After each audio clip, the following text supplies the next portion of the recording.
Huwag kayong nalilinlang sa mga nangyayari. Let's stay focused. Pare-pareho tayo. Ako, ganun ang kanilang isip. Pagka maraming maingay na nangyayari, iniisip ko lagi, ano ba talaga trabaho ko? Trabaho ko ba makipag-away dyan? Trabaho ko ba makapagdebate dyan sa mga walang kwentang bagay? Hindi. Ang trabaho ko, pagandahin ang Pilipinas. Kayo naman, may mission din kayo.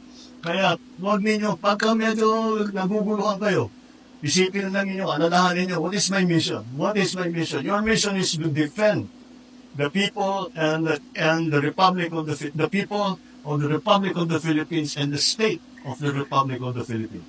Basta't maliwanag sa pag-iisip natin, we have the same mission. I do it from the civilian end, kayo sa military, police end. Pero pareho ang mission natin. Let's keep that mission clear in our mind. And kung nadidistract tayo, siyempre maraming sigaw, maraming ingay. Pag nadidistract tayo, at sabi ko, paano na ito? Ay, madali ang sagot dyan. Ano ba mission ko? Yun ang tutuparin ko. Keep up the good work. Well done. Congratulations.